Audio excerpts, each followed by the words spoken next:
Hello students, welcome to my YouTube channel. आप सभी का मेरे यूट्यूब चैनल में बहुत बहुत स्वागत है। आज की डेट है 2 मार्च एंड 2 मार्च के द हिंदू न्यूज़पेपर को हम यहाँ पे एनालाइज कर रहे हैं। सो द हिंदू एनालिसिस हम शुरू करें उससे पहले मैं आपको बता दूं कि आप इन 3 मीडियम्स के थ्रू हमसे कनेक्ट कर सकते हैं। आपको मैं टेलीग्राम पे मिल जाऊंगी मयूरी भागवानी के नाम से। इसके अलावा आप मुझसे मेल आईडी के थ्रू भी कनेक्ट कर सकते हो और साथ में आप मुझसे ट्विटर के थ्रू भी कनेक्ट कर सकते हो। आगे बात कर लेते हैं हम। तो देखो, अभी सिर्फ 95 डेज बचे हैं यूपीएससी प्रीलिम्स में। सिर्फ अभी बस बहुत ज़्यादा दूर है नहीं आपकी प्रीलिम्स। इसीलिए बकअप एंड जो भी हम अभी देखो, हमने आपके लिए एक नया इनिशिएटिव भी शुरू किया है जिसका नाम है प्रीलिम्स डोज। तो वो आपको हर रोज एक शॉर्ट्स वीडियो मिलेगी विद इन 40 to 60 सेकेंड्स में आपको एक नया कंसेप्ट समझाने की कोशिश करूंगी टिल आर प्रीलिम्स। ओके, सो आपको उससे भी शायद हेल्प मिले, तो लेट मी नो कि अगर वो अच्छा लग रहा है कि नहीं आपको। आगे बात करते हैं आज के टॉपिक्स की। तो जीएस 1 में we will be looking into Suez canal. GS 2 में हम देखेंगे Russian invasion and its impact. तो देखो, अभी रशिया इन्वेड कर चुका है यूक्रेन पे, तो इसके काफी सारे इम्पैक्ट्स हैं। रोज नई नई चीजें निकल कर आ रही हैं और आप देखोगे आधा द हिंदू जो है ना वो पूरा इसी से भरा हुआ है। तो इसके बारे में देखेंगे। गवर्नेंस में हम देखेंगे जियो tagging of waqf properties. GS 3 में हम देखेंगे आईपीसीसी रिपोर्ट्स के बारे में, एक एडिटोरियल है। इकोनॉमी में देखेंगे पी नोट्स के बारे में। सिक्योरिटी में देखेंगे कुकी इंसर्जेंसी इन मणिपुर के बारे में। एंड जीएस 4 में we have nothing for today. तो शुरू करते हैं आज के टॉपिक्स के साथ।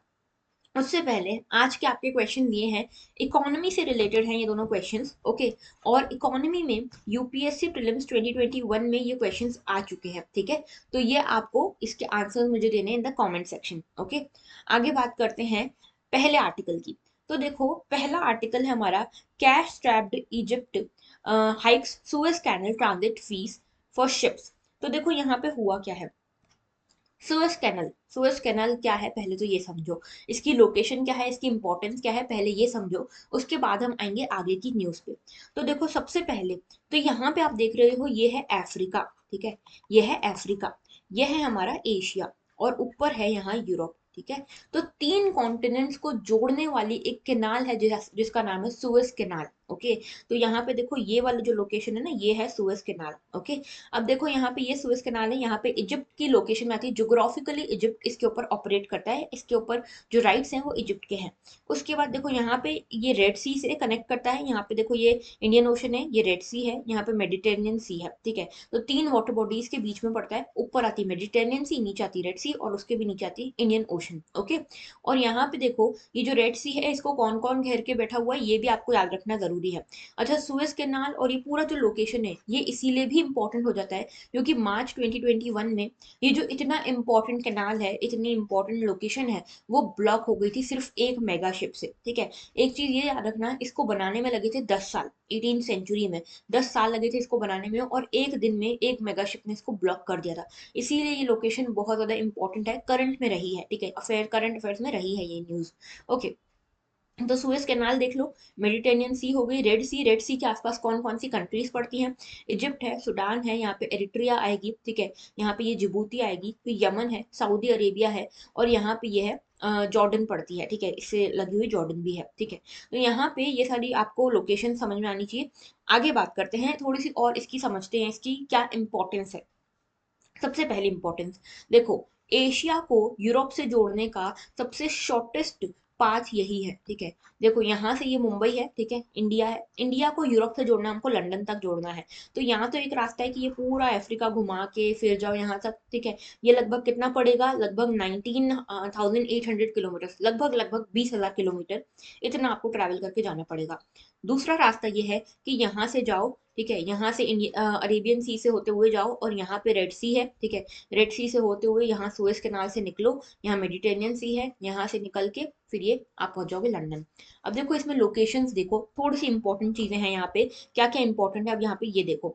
तो सबसे पहले तो यहाँ से आप निकलोगे, अरेबियन सी आएगी, इंडियन ओशन आएगा। ये इस स्टेट का नाम क्या है, स्टेट ऑफ बब अल मंदेब। ओके, बब अल मंदेब इसका नाम है। फिर ये आती है हमारी रेड सी। अच्छा, ये वाली कौन सी है, ये है गल्फ ऑफ एडन। ओके, उसके बाद आगे बढ़ते हैं हम, तो ये आती है सुएज कैनाल। सुएज कैनाल में ये छोटा सा दिख रहा है, ये इस तरह का, ये है gulf of Aqaba. Gulf of Aqaba, याद रखना है ना, गल्फ ऑफ अकाबा। फिर यहाँ पे आती है मेडिटेरियन सी। फिर ये वाली जो छोटी सी स्टेट है, स्टेट ये कौन सी है, ये है state of Gibraltar, state of Gibraltar. तो ये पूरे के पूरे आपको लोकेशन याद होनी चाहिए कि कहाँ कहाँ पे बीच बीच में कौन कौन से स्टेट आते हैं। जिनको नहीं पता स्टेट क्या होता है, तो स्टेट मैं बता दूं, दो लैंड बॉडीज को अलग करता है और दो वाटर बॉडीज को जोड़ता है। जैसे मान लो ये एक लैंड है, ये एक लैंड है, और यहाँ पे एक वाटर बॉडी नंबर 1 है, यहाँ पे वाटर बॉडी नंबर 2 है। तो ये दो वाटर बॉडीज को जोड़ रहा है, ये वाटर बॉडी छोटा सा जो है इसको कहते हैं हम स्टेट। जैसे इस केस में यहाँ देखो, ये रेड सी है, यहाँ पे रेड सी है, यहाँ पे है गल्फ ऑफ एडन, इन दोनों के बीच में ये वाली जो स्टेट है इसको बोलते हैं स्टेट ऑफ बब अल मंदेब। यहाँ पे जो स्टेट है इसको बोलते हैं स्टेट ऑफ जिब्राल्टर। क्यों, ये मेडिटेरियन सी और यहाँ पे अटलांटिक ओशन को जोड़ रही है, ऊपर यूरोप और नीचे अफ्रीका को अलग कर रही है, समझ गए। आगे बात करते हैं। देखो इसको बनाने में लगे थे 10 साल, लेकिन ये एक मेगाशिप ने एक दिन में इसको ब्लॉक कर लिया था मार्च में, इसीलिए भी ये न्यूज में थी। अभी भी वापस न्यूज में है, क्यों न्यूज में है ये भी मैं बताऊंगी, ठीक है। दूसरी चीज ये कि यहाँ पे देखो, ये 193 किलोमीटर की आर्टिफिशियल कैनाल है, इसको बनाया गया है, ये पहले से प्रेजेंट नहीं थी, ठीक है। इसको यहाँ पे आर्टिफिशियल कैनाल डेवलप की गई है 193 किलोमीटर की। ये शॉर्टेस्ट सी लिंक है between Asia and Europe since 1869, 1869 से लेके आज तक शॉर्टेस्ट लिंक, ठीक है। दूसरी चीज, यहाँ पे ये लॉन्गेस्ट कैनाल है विद नो लॉक्स, यहाँ पे बीच में कोई भी हिंड्रेंसेस, कोई भी लॉक्स नहीं है, इसीलिए भी ये इंपॉर्टेंट हो जाती है। फिर इसी के लिए, इसी कारण से ये बिजिएस्ट ट्रेड रूट भी है हमारे पूरे वर्ल्ड का। और दूसरी चीज ये कि ये जियो पॉलिटिकल कॉन्फ्लिक्ट का भी एक बहुत बड़ा फ्लैश पॉइंट है, ठीक है। इसको लेकर बहुत लड़ाइयाँ हुई है, आपने वर्ल्ड हिस्ट्री में पढ़ा होगा, इजिप्ट हो गया, इसराइल हो गया, जॉर्डन हो गया, हर कोई इसके ऊपर अपना हक जो है वो जमाना चाहता है। तो जियो पॉलिटिकली भी बहुत इंपॉर्टेंट लोकेशन है। सऊदी भी कभी कभी कोशिश करता रहता है, तो ये इंपॉर्टेंट लोकेशन है, ठीक है। इसके आसपास की कुछ सिटीज हम देख लेते हैं जो इंपॉर्टेंट है। तो देखो सबसे पहले ये है सुएज कैनाल जहाँ स्टार बना हुआ है, ठीक है। इसके पास में आता है ये पोर्ट सेड, ठीक है। मैं पेन का कलर चेंज कर लेती हूँ। ये देखो, ये है पोर्ट सेड। उसके बाद यहाँ पे देखो, ये है कायरो जो कि है इजिप्ट की राजधानी। और ये जो रिवर जो फ्लो कर रही है इसका नाम है रिवर नाइल, जो कि वर्ल्ड की सबसे लंबी रिवर है, ठीक है। तो नाइल रिवर है, यहाँ पे ये कायरो आता है, कायरो नाइल के ही यहाँ पे बैंक पे आता है, ठीक है। उसके बाद दूसरी चीज, यहाँ पे देखो अकाबा दिख रहा है, ये जो छोटी सी गल्फ दिख रही है इसको बोलते हैं गल्फ ऑफ अकाबा, ओके। फिर यहाँ पे शम अल शेख, ये भी एक पोर्ट है, ठीक है। उसके बाद यहाँ पे देखो, ये इसराइल आता है यहाँ पे, ठीक है। तो यहाँ पे जेरूसलम है, हाइफा है, ठीक है। उसके बाद यहाँ इसराइल है, जॉर्डन है, सीरिया, लेबनान, ऊपर की ये भी कंट्रीज आपको थोड़ा बहुत याद होनी चाहिए, ठीक है। ये रेड सी है, ये गल्फ ऑफ एडन है, जैसे कि मैं आपको बता चुकी हूँ, ओके। इसके आसपास की लोकेशन भी देख लेना, रेड सी के आसपास कौन कौन सी कंट्रीज आती हैं पता होना चाहिए, ओके। आगे बात करते हैं हम। तो देखो न्यूज ये थी कि जो इजिप्ट है उसमें अभी कुछ कैश क्रंचेस चल रहे हैं, यानी कि इकोनॉमिकली उतना अच्छा परफॉर्म नहीं कर रहा है। कैश स्ट्रैप्ड इजिप्ट है, ठीक है। मतलब कैश स्ट्रैप्ड है, मतलब economic condition are not very good here, okay. इसीलिए इजिप्ट को चाहिए अब रेवेन्यू, और रेवेन्यू जनरेट करने का उसके पास एक सबसे बड़ा जो रास्ता है वो है सुएज कैनाल।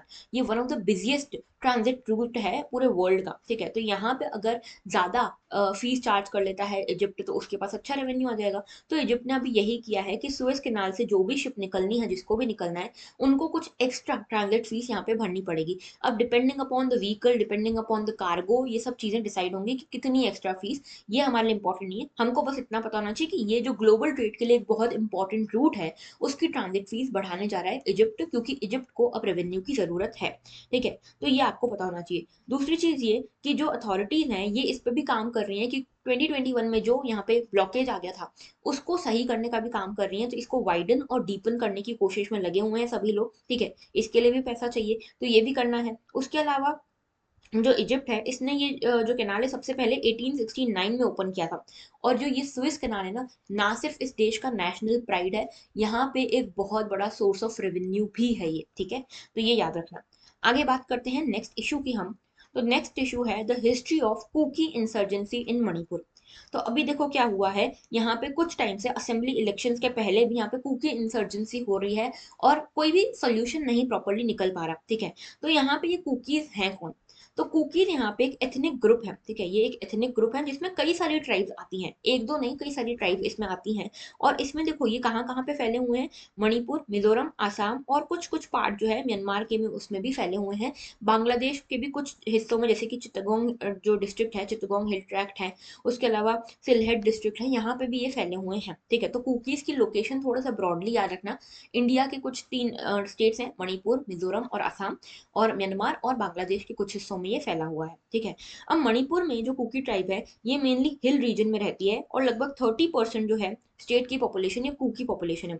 इसके अलावा दो और यहाँ पे एथनिक ग्रुप्स हैं, एक है नागास और एक है मीटीज, ठीक है, एक है मीटीज, ठीक है। तो मीटीज जो है ये नॉन ट्राइबल ग्रुप है, ठीक है, मीटीज नॉन ट्राइबल ग्रुप है, वैष्णवाइट ग्रुप है, हिंदू ग्रुप है, ठीक है। और दूसरा है नागा ट्राइब, तो इनके बीच में भी टसल चलती रहती है।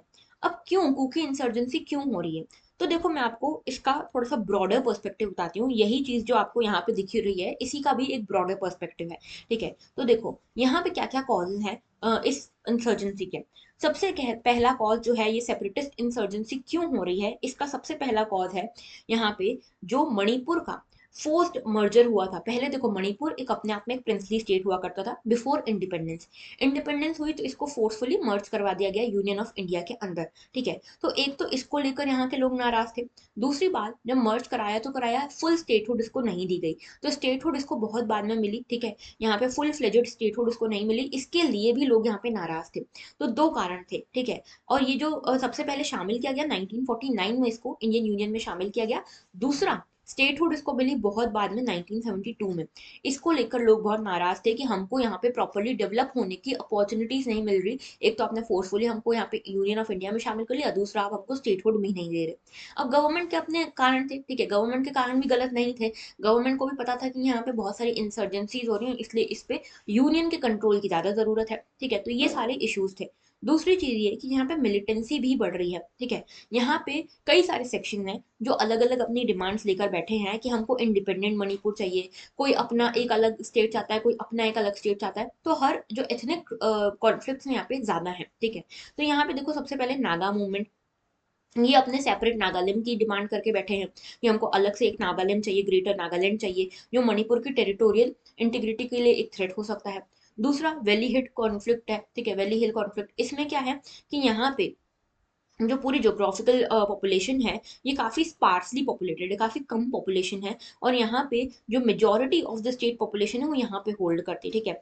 मीठी कम्युनिटी जो है ये यहाँ पे प्री डोमिनेट करती है इस इम्फालपुरी वैली में। और जो मीठी कम्युनिटी है इसकी नागाज और कुकीज के साथ कोई अच्छी नहीं बनती, ठीक है। तो मीटीज का इन सारी ट्राइब्स के साथ भी एक अच्छा रिलेशनशिप नहीं है, तो ये भी एक इशू है। उसके अलावा यहाँ पे एथनिक क्लैशेस हैं नागाज और कुकीज के बीच में भी, ठीक है। तो नागाज अपने आप में एक ट्राइब है, लेकिन कुकीज एक ग्रुप ऑफ ट्राइब्स है, ठीक है, एक एथनिसिटी है ये। तो यार इन दोनों के बीच में भी ये ट्राइब है, 1990s से चल रहा है, ठीक है। कई सारे कुकी इंसर्जेंट ग्रुप्स बन गए हैं। लेकिन अब पहले तो ये बोल रहे थे कि नहीं हमको तो अपना एक कुकी लैंड चाहिए जो कि एक अलग स्टेट होगा। लेकिन अब धीरे धीरे इन्होंने अपनी डिमांड कम किया है। पहले इन्होंने बोला कुकी स्टेट, पहले इन्होंने बोला कुकी इंडिपेंडेंट कंट्री चाहिए हमको, इंडिपेंडेंट। उसके बाद बोला नहीं कुकी स्टेट दे दो, अब बोल रहे हैं कुकी लैंड करके हमको एक नया डिस्ट्रिक्ट बना दो, जैसे कि आपने आसाम में भी बनाए हैं काउंसिल बनाई है टेरिटोरियल काउंसिल, वैसे भी हमको वैसे ही एक कुकी टेरिटोरियल काउंसिल बना के दे दो, ठीक है। तो ये अलग अलग डिमांड सबकी हैं। इसके अलावा एक और जो इशू है वो है आफ्सपा का इशू, ठीक है। अब देखो यहाँ पे गवर्नमेंट ने तो ये सोचा कि आफ्सपा अगर हम लेकर आएंगे तो यहाँ पे जो भी मिलिट्री इंसर्जेंसी है वो शायद कम हो जाए, ठीक है। लेकिन ये आफ्सपा के कारण और ज्यादा कंट्रोवर्सीज बढ़ने लग गई। नागालैंड में एक अभी कंट्रोवर्सी भी हुई थी लास्ट ईयर 2021 के एंड में, जब 16 या 13 कुछ लोग थे, पीजेंट्स थे, उनको मार दिया था आर्म्ड फोर्सेस ने, टेररिस्ट समझकर, इंसर्जेंट समझकर, ठीक है। तो इसके अगेंस्ट भी काफी ज्यादा विरोध हुआ था आफ्सपा का। तो आफ्सपा कोई भी नहीं चाहता। आफ्सपा में होता क्या है, armed forces special power act है ये, ठीक है। इसमें क्या होता है कि जो आर्म्ड फोर्सेस हैं इनको कुछ स्पेशल पावर्स दे दी जाती है कि आपको अगर किसी के ऊपर भी शक होता है कि सामने वाला इंसर्जेंट है तो आप उसके ऊपर फायर कर सकते हो, आप उसको अरेस्ट कर सकते हो बिना वारंट के, आप उसके घर की तलाशी ले सकते हो बिना वारंट के। ये एक्स्ट्रा पावर्स दी गई हैं, ठीक है। जिनका ये एलिगेशन लगता है, माइंड इट, एलिगेशन लगता है कि यहाँ पे जो आर्म्ड फोर्सेस हैं इसको मिसयूज कर रही हैं, ठीक है। तो ये एलिगेशंस भी लगते हैं, इसीलिए आसपास एक कंट्रोवर्शियल लॉ बन गया है। तो लोग इसको भी नहीं चाहते, इसको हटाना चाहते हैं, इसीलिए भी यहाँ पे इंसर्जेंसी बढ़ रही है। दूसरी चीज ये कि यहाँ पे ऑपरेशन ऑल क्लियर यहाँ पे गवर्नमेंट ने चलाया था आसाम के आसपास वाले रीजन में, सो दैट जो भी यहाँ पे मिलिटेंट्स हैं वो यहाँ पे छुप के ना रह पाए, उनको क्लियर कर दिया जाए यहाँ से। उसके अलावा सीज फायर अकॉर्ड साइन हुए हैं, जैसे सबसे पहला एक नागालैंड में हुआ है, नागालैंड के लिए पीस टॉक्स हुए हैं, जिसमें NSCN-IM, ये एक वहाँ की ऑर्गेनाइजेशन है, इंसर्जेंट ऑर्गेनाइजेशन, उसके साथ यहाँ पे ये सीज फायर एग्रीमेंट साइन हुआ, ठीक है। तो अभी ये एग्रीमेंट साइन तो हुआ है, उस पर बातचीत अभी चल रही है, प्रॉपरली अभी एंड तक पहुंचा नहीं है। दूसरा 2008 में कुकी आउटफिट्स और दो और ग्रुप्स थे कुकी आउटफिट्स के ही, जैसे कुकी नेशनल ऑर्गेनाइजेशन थी और पीपल्स यूनाइटेड पीपल्स फ्रंट, ये दोनों ने मिलकर यहाँ पे सस्पेंशन ऑफ ऑपरेशन ये एग्रीमेंट साइन किया गवर्नमेंट ऑफ इंडिया और गवर्नमेंट ऑफ मणिपुर के साथ कि ठीक है, हमको ये अलग स्टेट अलग कंट्री की डिमांड नहीं करते, लेकिन आप हमको एक अलग डिस्ट्रिक्ट तो बना के दो, ठीक है। तो ये पूरा इशू यहाँ पे चल रहा है। अब आते हैं वापस इसके ऊपर। तो ये पूरी चीजें मैं आपको समझा चुकी हूँ कि यहाँ पे कुकीज क्या चाहते हैं, उनकी डिमांड क्या है। आप इसको और एक बार पढ़ लीजिएगा, कोई भी डाउट हो आप मुझसे पूछ सकते हैं। मैंने इससे भी ज्यादा एक्सटेंसिव आपको अलग से कंटेंट दिया है, तो मैंने इसीलिए इसको अलग से नहीं समझाया, ठीक है। आगे बात करते हैं। Geo tagging of waqf properties picks up pace. तो यहाँ पे क्या हो रहा है, वक्फ प्रॉपर्टी है क्या, देखो जैसे हिंदुइज्म में मंदिर होते हैं, जो मठ होते हैं, घाट हैं, इन सब की क्या है यहाँ पे ट्रस्ट बनता है ना, जो इन सबको यहाँ पे कंट्रोल करता है, मैनेज करता है, एडमिनिस्टर करता है, ये सब एक यहाँ पे एक बॉडी बनेगी जो इन सबको मैनेज करेगी। तो वो एक बॉडी होगी, जैसे गुरुद्वारा के लिए जैसे शिरोमणि यहाँ पे बोर्ड है, तो वो क्या करते हैं वहाँ पे जो पंजाब हरियाणा के आसपास जितने भी गुरुद्वारा हैं उनको एडमिनिस्टर करता है। वैसे ही वक्फ क्या करता है, वक्फ बोर्ड क्या करता है, जितनी भी मुस्लिम्स की इस्लाम की प्रॉपर्टी है यहाँ पे इंडिया में, जैसे मॉस्क हो गए, मदरसा हो गए, ये सारे जो हैं ये इनको मैनेज करने का काम करता है ये वक्फ बोर्ड, ठीक है। तो जितनी भी वक्फ की प्रॉपर्टीज हैं, ये मॉस्क हो गए, मदरसा हो गए, जितने भी, ठीक है, इन सबकी जियो टैगिंग करनी है, ठीक है, सो दैट इनका जो डाटा है वो कंप्यूटराइज्ड फॉर्म में गवर्नमेंट के पास थोड़ा सा हो, ठीक है। तो यहाँ पे देखो सबसे पहले तो ये जो पूरी स्कीम है, ये स्कीम है, ठीक है, ये याद रखना, ये जो जियो टैगिंग हो रही है ये स्कीम के अंतर्गत हो रही है। इस स्कीम का आज की डेट में नाम है क्वामी वक्फ बोर्ड तरक्कईती स्कीम, ठीक है। तो ये इसकी स्कीम का नाम है, ठीक है। और ये किसके अंतर्गत आती है, मिनिस्ट्री ऑफ माइनॉरिटी अफेयर्स, ठीक है। तो ministry of minority affairs is responsible for this kind of schemes, ठीक है। तो ये पहली चीज तो हो गई। दूसरी चीज ये कि इसकी सेंट्रल वक्फ काउंसिल, जो ये सेंट्रल वक्फ काउंसिल है, ये इसकी इम्प्लीमेंटिंग बॉडी है, ठीक है, नोडल एजेंसी है, ये याद रखना। अब ये जो स्कीम है, ये अभी इसका नाम ये पड़ा है, पहले से भी ये स्कीम चल रही है, लगभग 2009 से ये स्कीम चल रही है। इस टाइम पे इसका नाम था computerisation of the record of state and union territory Waqf board.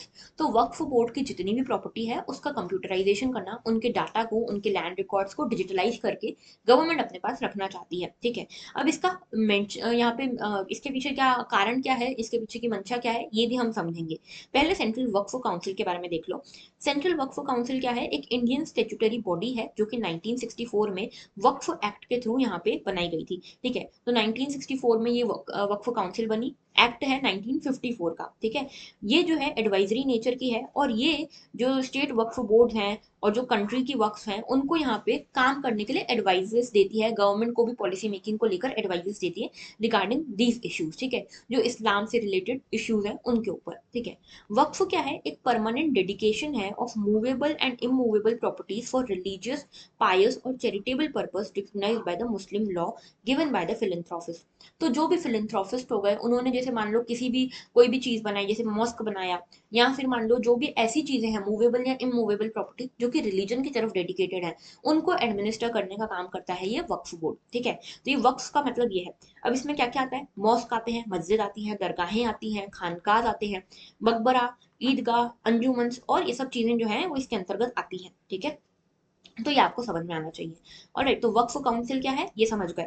अब आते हैं हम वापस न्यूज पे। तो देखो यहाँ पे क्या हो रहा है कि काफी लंबे टाइम से ये प्रोसेस जो है 2009 से चल रहा है इसके डिजिटलाइजेशन का, अभी तक प्रॉपर्ली हो नहीं पाया था खत्म, ठीक है। तो यहाँ पे अच्छा याद रखना 2009 में ये स्कीम चालू हुई थी, कौन सी, computerization of this record of the state and union territory Waqf board, ये 2009 में शुरू हुई थी। 2017 में इसका नाम बदल के ये रखा गया था क्वामी वक्फ बोर्ड। तो अगर आपसे पूछा जाए क्वामी वक्फ बोर्ड स्कीम कब शुरू हुई, तो 2017 में शुरू हुई थी। ओके, तो ये 2017 में स्कीम शुरू हुई और यहाँ पे अभी 2022 तक यहाँ पे डेडलाइन है कि 2022 तक आपको यहाँ पे खत्म करना है। 2022 मार्च से लेके बढ़ा के अब नवंबर 2023 तक इसको बढ़ा दिया गया है इस डेडलाइन को। तो यहाँ तक आपको जियो टैगिंग सभी की कर देनी है, ठीक है। ये यहाँ पे इसके लिए मिनिस्ट्री ऑफ माइनॉरिटी अफेयर्स थोड़ी सी अब ज्यादा जागरूक हो गई है, जल्दी जल्दी काम कर रही है, इनकी जियो टैगिंग कर रही है, ठीक है। ये जो स्कीम चालू हुई थी ये रिकमेंडेशंस पे हुई थी of the parliamentary standing committee. तो पार्लियामेंट्री स्टैंडिंग कमेटी की रिकमेंडेशन थी कि इन सारे रिकॉर्ड्स को हमको डिजिटलाइज करना चाहिए, इसीलिए ये जो स्कीम है ये लाई गई।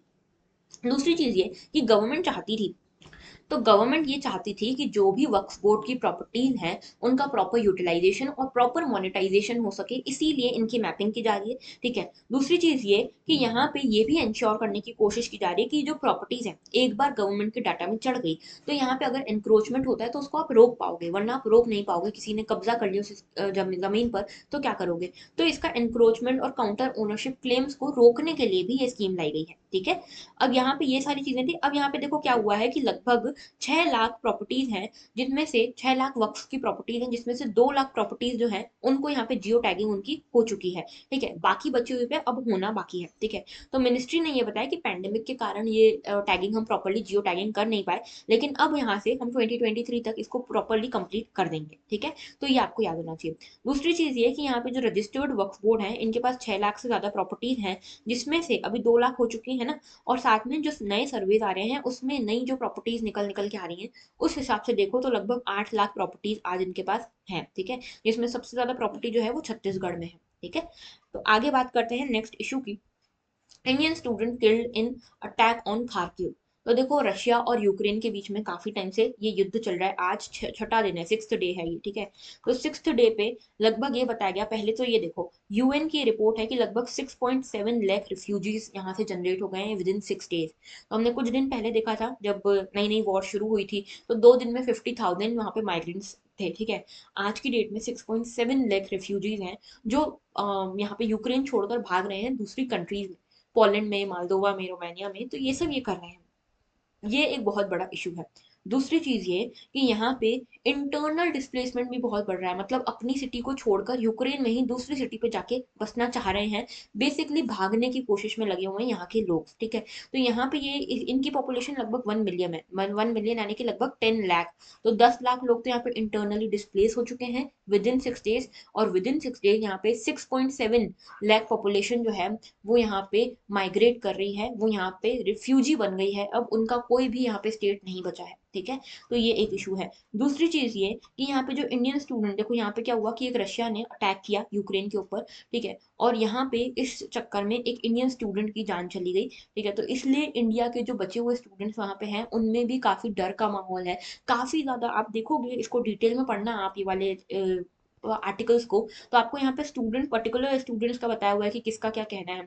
बहुत ही बुरी हालत है, ठीक है। वो अब हमारे यूपीएससी के लिए इंपॉर्टेंट नहीं है इसलिए मैं आपको अलग से एक्सप्लेन नहीं कर रही हूँ, लेकिन आपको इसको पढ़ना चाहिए कि कितनी खराब हालत है आज के टाइम पे यहाँ पे। दूसरा एक इशू ये भी है, ये देखो एक तो इनको वापस से रेस्क्यू करके लाने का इशू है। अब रेस्क्यू करके ले आओगे तो इनकी डिग्रीज तो बीच में रह गई, ठीक है। ऑनलाइन कोर्सेज वगैरह चल रहे थे, डिग्रीज बीच में रह गई, तो इनका इतने साल तो वेस्ट हो गए, ठीक है। अब इंडिया में इनका प्रोविजन अभी है नहीं कि ऑनलाइन एजुकेशन को आप, ऑनलाइन डिग्रीज को आप मान्यता दो, तो इनका आगे का करियर भी बहुत ज्यादा कंसर्निंग इशू हो गया है। तो ये सारे इशू यहाँ पे मिलकर आ रहे हैं, ठीक है। तो यहाँ पे एक स्टूडेंट जो है, ये 21 ईयर ओल्ड स्टूडेंट है कर्नाटक से, इनकी यहाँ पे डेथ हो गई है। और यहाँ पे देखो, यहाँ पे ये बताया गया कि इनका नाम मैं आपको बताती हूँ, इनका नाम है, देखो, नवीन एस ज्ञाना गौदर, ये इनका नाम है। तो इसके कारण बहुत ज्यादा प्रॉब्लमेटिक, अब इंडिया एक बहुत बड़ी प्रॉब्लमेटिक स्थिति में है। इसके कारण देखो रातों रात मीटिंग बुलाई गई थी जब ये इंसिडेंट सामने आया, और उसके बाद हमारे प्राइम मिनिस्टर जी ने यहाँ पे और ज्यादा एस्केलेट करवा दिया, ये सारे जो रेस्क्यू ऑपरेशन है इनको बहुत ज्यादा तेजी से करवा दिया।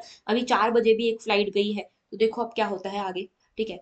उसके बाद देखो यहाँ पे आपको लोकेशंस थोड़ी बहुत याद होनी चाहिए, क्योंकि प्रीलिम्स में पूछा जाता है कि ये लोकेशन कौन सी कंट्री से रिलेटेड है।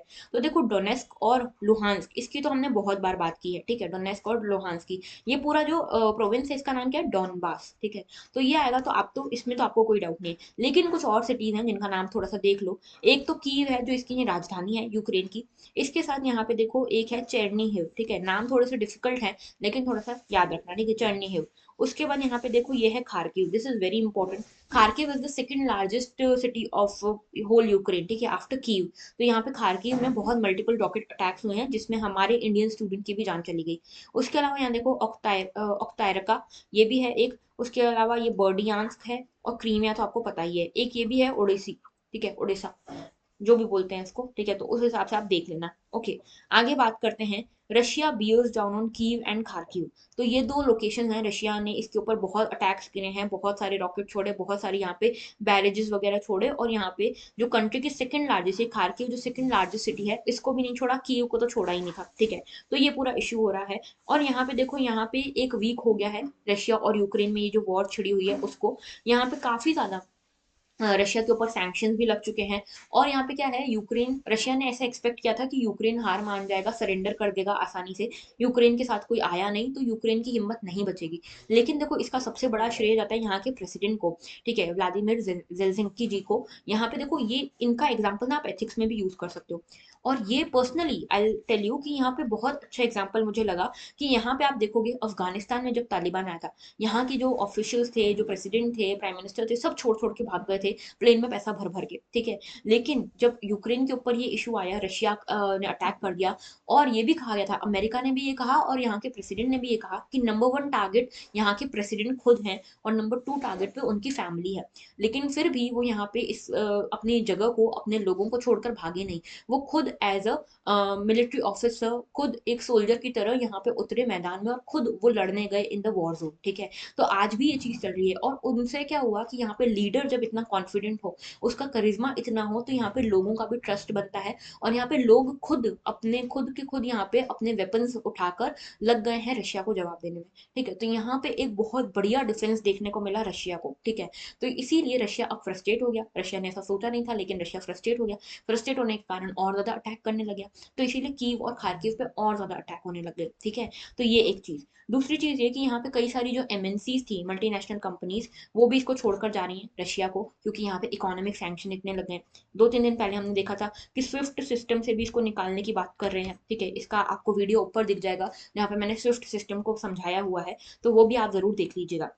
ओके, इसके अलावा देखो, यहाँ पे ये भी है कि रशिया और यूक्रेन में बातचीत शुरू हुई, लेकिन ये कहीं पहुंच नहीं पाई है, ठीक है। ये कहीं पहुंच नहीं पाई है। एक और चीज ये कि यहाँ पे ये पता चला कि हमको देखो, बेलारूस को हम पहले कह रहे थे कि बेलारूस की अपनी जमीन को यूज होने दे रहा है रशिया के अटैक्स के लिए, तो बेलारूस भी अग्रेसर बन रहा है। लेकिन अभी कल ही ये स्टेटमेंट जारी की बेलारूस के प्रेसिडेंट ने कि नहीं, हम यहाँ पे इस वॉर में रशिया का साथ नहीं दे रहे हैं, मिलिट्री एक्शन में एटलीस्ट हम रशिया का साथ नहीं दे रहे हैं, ठीक है। तो ये भी एक अपडेट है। और बाकी तो देखो, यहाँ पे ये जो खार्किव है, इसकी एक इम्पोर्टेंस समझ लो। यहाँ पे लगभग डेढ़ डेढ़ मिलियन लोग जो हैं, ये रशियन स्पीकिंग लोग हैं, ठीक है। तो रशिया की तरफ थोड़ा सा झुकाव इस सिटी का भी है, ठीक है। तो ये आपको समझ में आना चाहिए।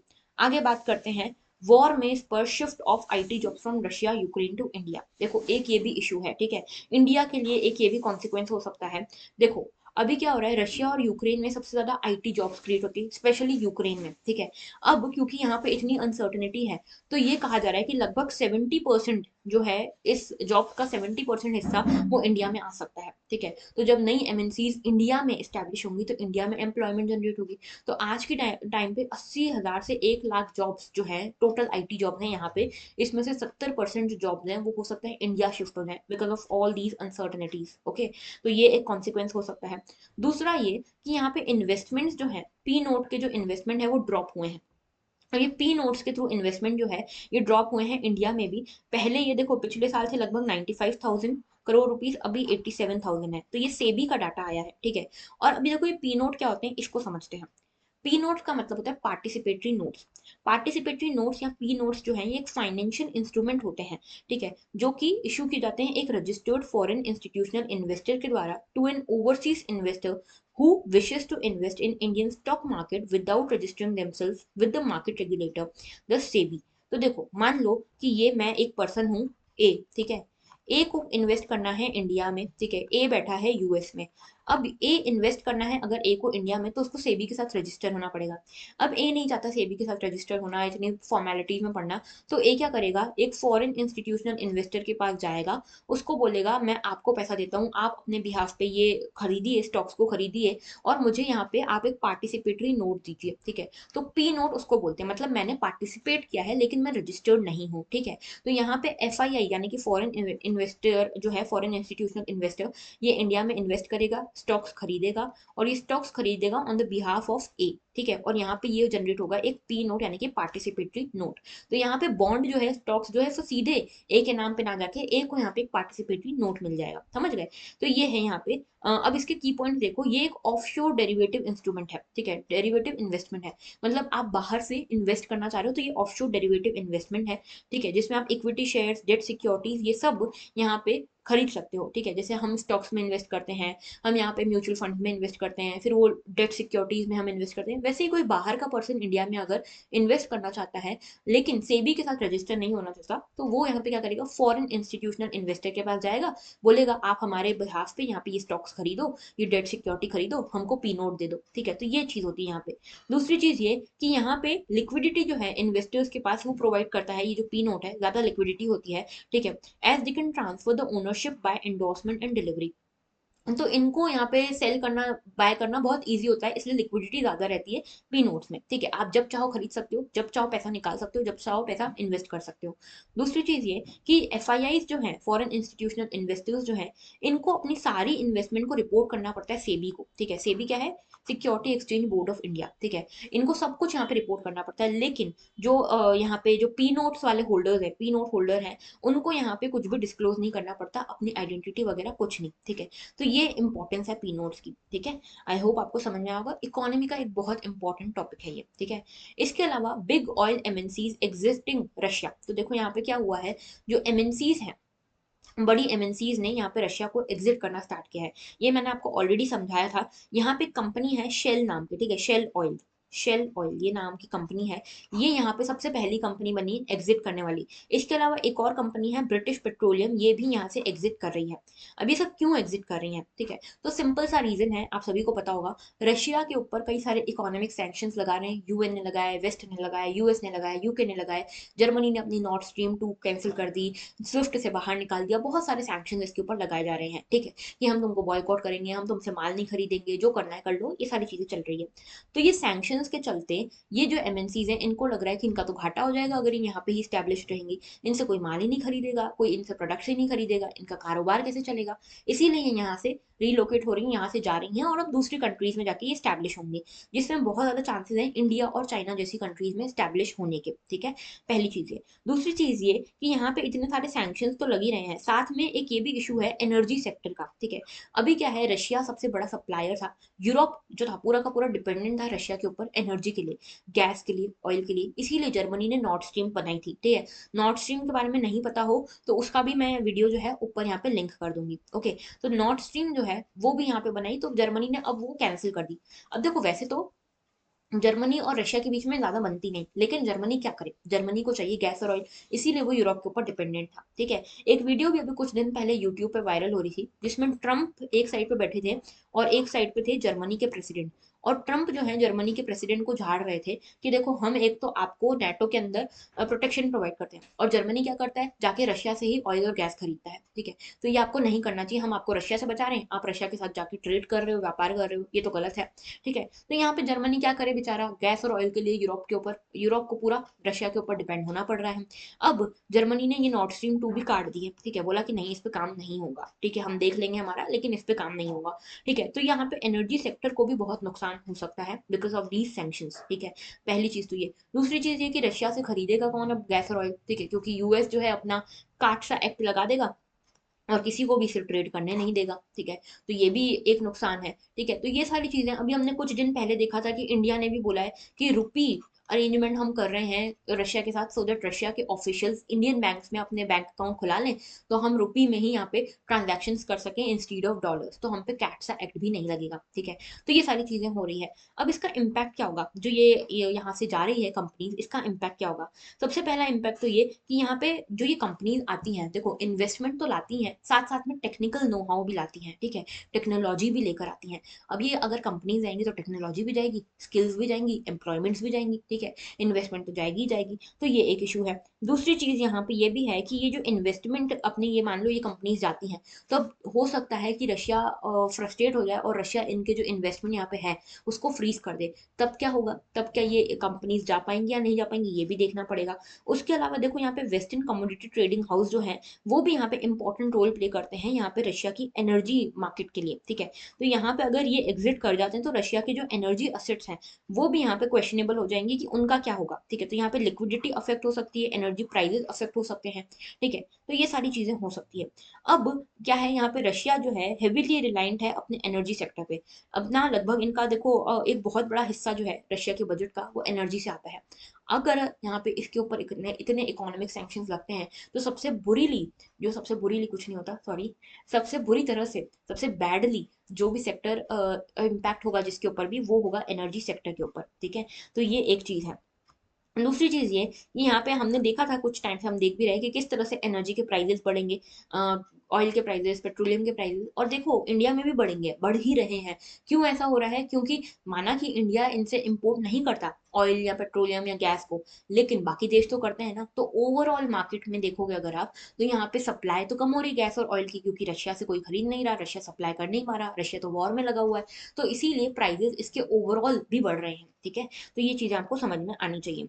दूसरी चीज ये कि यहाँ पे ये जो सैंक्शन है, हो सकता है इमीडिएट असर इनका नहीं दिखे, लेकिन लॉन्ग टर्म असर इनका ज्यादा दिख सकता है, ये यहाँ पे कहा गया है, ठीक है। तो यूएस, यूरोप जो है ये मेजर इकोनॉमीज हैं, और यहाँ पे जो फॉरेन मिलिट्री एक्सपेडिशन में जो फंडिंग वगैरह कर पा रहा है रशिया, वो because of its energy sector ही कर पा रहा है, जो कि हो सकता है कम हो जाए, ठीक है। 30% fall in Russian rouble against the US dollar could simply be a reflection. तो देखो जो रशिया की जो रूबल है, करेंसी है, वो 30% डिक्लाइन उसने देख लिया विद इन दीज 6 डेज, ठीक है। तो ये समझाता है कि रशिया के ऊपर इकोनॉमिकली तो बहुत बुरा प्रभाव पड़ने वाला है of all these sanctions, okay. आगे बात करते हैं। देखो एक छोटा सा ये आर्टिकल है, आईपीसीसी की रिपोर्ट। आईपीसीसी क्या है, inter governmental panel on climate change. कब बनी थी ये बॉडी, 1988 में बनी थी। किसने बनाई है, वर्ल्ड मीटरोलॉजिकल ऑर्गेनाइजेशन और united nation environment programme, WMO और यूएनईपी ने मिलकर ये ऑर्गेनाइजेशन बनाई है। करती क्या है, असेसमेंट करती है ये बॉडी जो है, असेसमेंट करती है क्लाइमेट चेंज कहाँ पे हो रहा है, क्या इसके रिस्क हो सकते हैं, क्या इम्पैक्ट हो सकता है, इन सब चीज़ों का। तो कल ही हमने इसकी रिपोर्ट को डिस्कस किया था, लेकिन फिर भी मैं आपको थोड़ी सी और चीज़ें बता देती हूँ इसके बारे में। तो देखो यहाँ पे जो 6th रिपोर्ट है आईपीसीसी की, उसका ये पार्ट 2 आया है, ठीक है। अभी पार्ट 3 भी आना है, पिछले साल पार्ट 1 आया था। तो आईपीसीसी की 6th रिपोर्ट का पार्ट 2 है जिसमें ये सब चीजें बताई गई है। पहली चीज बताई गई है कि पॉपुलेशन एक बहुत बड़ी पॉपुलेशन रिस्क में है। लगभग 3.5 बिलियन पीपल जो है आज की डेट में, ऐसी पॉपुलेशन है, लगभग 45% ग्लोबल पॉपुलेशन होती है ये, जो कि ऐसे एरियाज में रह रही है जो काफी वल्नरेबल है क्लाइमेट चेंज को लेकर। जैसे कि मान लो सी लेवल राइज हुआ, ग्लोबल वार्मिंग हुई, ग्लेशियर्स मेल्ट हुए, सी लेवल राइज हुआ, तो जो छोटे छोटे आइलैंड है, सेशल्स हो गया, मालदीव हो गया, इंडोनेशिया हो गया, ये जो छोटे छोटे आइलैंड हैं ये बहुत ज्यादा डेंजर में आ जाएंगे, इनके ऊपर रहने वाली पॉपुलेशन काफी डेंजर में आ जाएगी, ठीक है। पहली चीज। दूसरी चीज ये बोला जा रहा है कि कुछ वल्नरेबल हॉटस्पॉट्स हैं इंडिया में भी और पूरे वर्ल्ड में भी। इन हॉटस्पॉट्स पे क्या हो सकता है कि आने वाले 20 सालों में, 2 डिकेट्स में, बहुत बड़े एक्सट्रीम इवेंट्स हो सकते हैं क्लाइमेट से रिलेटेड, ठीक है। तो यहाँ पे ये भी एक इशू है, क्लाइमेट डिजास्टर्स फेस कर सकती है इंडिया की कुछ सिटीज, जैसे फ्लडिंग हो गई, सी लेवल राइज, हीट वेव्स। जैसे फ्लडिंग और सी लेवल राइज की बात की गई तो मुंबई को काफी वल्नरेबल बताया गया है इस चीज को लेकर। हीट वेव्स को लेकर अहमदाबाद, इंदौर, ठीक है, इनको बताया गया है कि यहाँ पे हीट वेव ज्यादा आ सकती हैं। उसके अलावा कॉम्प्लेक्स कंपाउंड और कैस्केडिंग रिस्क, तो यहाँ पे मल्टीपल डिजास्टर्स आने की प्रोबेबिलिटी है आने वाले 20 सालों में। जब ये मल्टीपल डिजास्टर्स आएंगे तो जो रिस्क होगी वो भी कैस्केड होकर आएगी, और यहाँ पे ज्यादा रिस्क हो सकती है क्लाइमेट चेंज के कारण, ठीक है। इसके अलावा near to long term risk के बारे में बताया गया। जैसे अभी देखो पेरिस एग्रीमेंट हुआ था, कल की वीडियो में आपको ऊपर लिंक डाल रही हूँ, उसमें हमने इसको डिस्कस किया था। पेरिस एग्रीमेंट हुआ था, कब हुआ था, 2015 में। इसमें हमने एम किया था कि हमको इस सेंचुरी के एंड तक जो टेम्परेचर राइज है उसको 2 डिग्री सेल्सियस पे रोकना है, और कोशिश करेंगे कि 1.5 डिग्री सेल्सियस पर ही रुक जाए। अब अगर 1.5 डिग्री सेल्सियस पे हम रोक देते हैं तब तो ठीक है, लेकिन अगर नहीं रुक पाता है तो यहाँ पे बहुत ज्यादा नुकसान हो सकता है हमारी पूरे अर्थ को, ठीक है। तो यहाँ पे ऐसे सिवियर इम्पैक्ट्स हो सकते हैं जो इरिवर्सिबल हों। नियर टर्म मिटिगेशन, एडेप्टेशन, ये सब कुछ यहाँ पे प्रॉब्लम में आ सकता है, और यहाँ पे ग्लोबल वार्मिंग भी धीरे धीरे बढ़ सकती है और ज्यादा। इसके अलावा देखो, सी लेवल राइज की भी हमने कल बात की थी कि यहाँ पे हो सकता है कि लगभग 2 मीटर तक सी लेवल राइज हो जाए अगर 1.5 डिग्री सेल्सियस से बढ़ता है टेम्परेचर, तो ठीक है। तो यहाँ पे टेम्परेचर राइज अगर 1.5 डिग्री सेल्सियस से ज्यादा होता है तो 2 मीटर तक सी लेवल राइज हो सकता है इसी सेंचुरी में। अगली सेंचुरी में ये 5 मीटर तक हो सकता है। तो बहुत सारी कंट्रीज तो डूब ही जाएंगी, ठीक है, उनका तो नामो निशान ही नहीं बचेगा अगर इतना सी लेवल राइज हो जाता है तो। उसके अलावा हेल्थ इम्पैक्ट्स भी हैं। Vector borne diseases, water borne diseases से बढ़ सकते हैं, मलेरिया, डेंगू जैसे। उसके अलावा जो रेस्पिरेटरी, डायबिटिक, इन्फेक्शियस डिसीज हैं ये भी बढ़ सकते हैं, इनसे रिलेटेड डेथ भी बढ़ सकती हैं। हीट वेव्स हो गए, एक्सट्रीम वेदर इवेंट्स हैं, फ्लडिंग, ड्रॉट, ये सब भी आ सकता है। फूड सिक्योरिटी का इशू हो सकता है, under nutrition, allergic diseases, mental disorders. साथ में यहाँ पे अडाप्टेशन को लेकर भी इशू है कि देखो, अडाप्टेशन प्रोग्रेस अच्छी चल रही है लेकिन अनइवन है, ठीक है, इवन नहीं है, सब जगह एक जैसी अडाप्टेशन प्रोसेस नहीं चल रही है। इसीलिए भी एक इशू है। और इसमें जो गैप्स हैं they are mainly because of the funding नहीं है, ठीक है, पॉलिटिकल कमिटमेंट नहीं है, इन्फॉर्मेशन प्रॉपर रिलायबल नहीं है, और अर्जेंसी का सेंस कहीं ना कहीं मिसिंग है, ठीक है। इन सभी कारणों के कारण ये हो सकता है कि क्लाइमेट चेंज के बहुत बड़े इम्पैक्ट्स हमको देखने को मिले। अब देखो, इंडिया ने यहाँ पे कुछ अपने लिए सेट करे हैं टारगेट्स। इंडिया को उसके लिए प्रॉपरली इकोनॉमिक कैलकुलेशंस करते हुए उन टारगेट्स की तरफ बढ़ना चाहिए, क्योंकि ये बहुत इंपॉर्टेंट है। आईपीसीसी की रिपोर्ट भी बोल रही है, जैसे कल हमने देखा था लखनऊ, पटना, इधर इन जगहों पे वेट बल्ब टेम्परेचर है वो भी काफी बढ़ सकता है।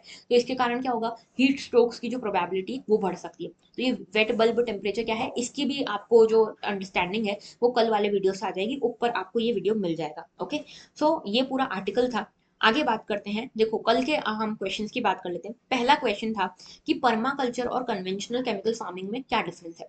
पहला statement, permaculture farming discourages monoculture practices but conventional farming monoculture practices are predominant. ये सही स्टेटमेंट है। देखो, कन्वेंशनल केमिकल फार्मिंग क्या है, जहाँ पे आप केमिकल फर्टिलाइजर्स, इरिगेशन, इन सब का यूज करते हो।